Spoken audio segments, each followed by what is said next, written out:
नमस्कार, आप सुन रहे हैं रेडियो हिंदुस्तान और मैं हूं आपके साथ आरजे अंजू।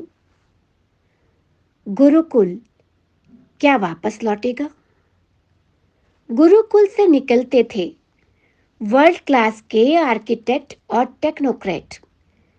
ये गुरुकुल ब्राह्मण चलाते थे, लेकिन वे किसी राजा के वेतनभोगी नौकर नहीं होते थे। मैकाले के पूर्व भारत के गुरुकुलों के बारे में एकत्रित किए गए डेटा को धर्मपाल जी ने अपनी पुस्तक द ब्यूटीफुल ट्री में संकलित किया। उनके अनुसार उन गुरुकुलों में चारों वर्ण के छात्र शिक्षा प्राप्त करते थे। इन गुरुकुलों में शूद्र छात्रों की संख्या द्विज छात्रों से 4 गुना अधिक थी। शिक्षा को किसी भी सभ्य समाज के वैभव और सभ्यता संस्कृति का आधार माना जाता है। यदि शिक्षा को किसी समाज के वैभवशाली होने का आधार मान लिया जाए, तो भारत के उस विशाल वैभव का राज उस गुरुकुल शिक्षा व्यवस्था के कारण ही था।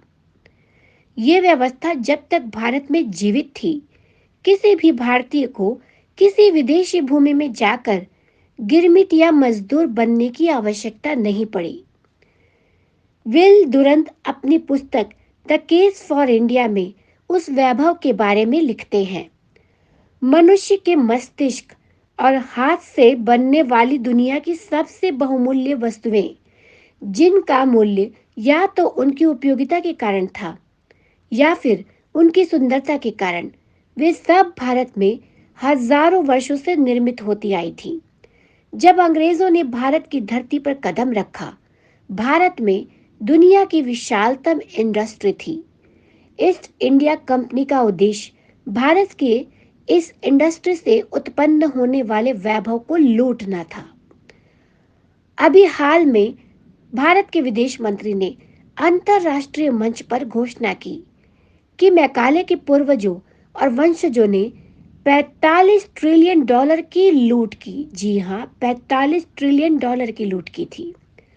उस लूट के प्रभाव से जो तबका सबसे अधिक प्रभावित हुआ, उनके वंशजों को आज दलित, आदिवासी, घुमंतु जातियां आदि आदि नामों से परिभाषित किया जा रहा है। चल संपत्ति को लूट सकते थे, लेकिन अचल संपत्ति को कैसे लूटते? उनके माध्यम से लूटा गया भारतीयों को उदाहरण स्वरूप 1806 में पुरी के मंदिर में उन्होंने एंट्री फीस रखी थी, 2 रुपए से 10 रुपए तक। उसका वर्तमान मूल्य क्या होगा? लेकिन उन मंदिरों को वे अपने साथ नहीं ले जा सकते थे। वे मंदिर आज भी उस वैभव, आर्किटेक्ट और टेक्नोक्रेसी का प्रमाण है।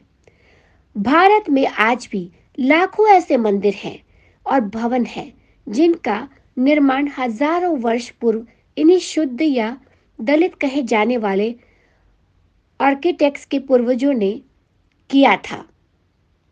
उनका विकल्प आज भी उपलब्ध नहीं है विश्व में।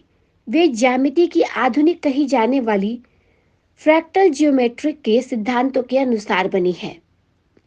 उस गुरुकुल व्यवस्था को नष्ट करने के लिए ही भारत में तथाकथित मैकाले शिक्षा पद्धति की नींव रख दी गई थी।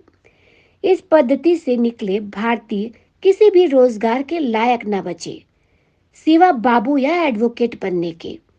और वहां भी हालत यह थी कि ब्रिटेन में बैरिस्टरगिरी पास करने वाले महात्मा गांधी को भारत की भूमि पर पेट पालने लायक काम न मिला। उन्हें अफ्रीका जाना पड़ा, गिरमिटिया मजदूरों के साथ। वहीं दूसरी तरफ अंबेडकर उनसे भी ज्यादा पढ़ लिख गए। इंग्लैंड के बाद अमेरिका में भी पढ़ने चले गए। वे अपने लिए एक नौकरी ना खोज पाए उस शिक्षा की बदौलत, और ना ही वकालत चली उनकी। अंग्रेजों की गुलामी करने को बाध्य हो गए। इस शिक्षा से निकलने दो नामचीन लोगों का नाम क्या हुआ? एक को रोजगार खोजने के लिए अफ्रीका जाना पड़ा, एक को अंग्रेजों ने अपने पास ही एम्प्लॉयमेंट दे दिया। आप खुद ही निर्णय कीजिए, क्या गुरुकुल वापस आना चाहिए? तो इसी के साथ मैं लूंगी अनुमति, लेकिन जाते जाते पानी बचाइए, सबको सिखाइए। पेड़ लगाइए, सबको सिखाइए। नमस्कार।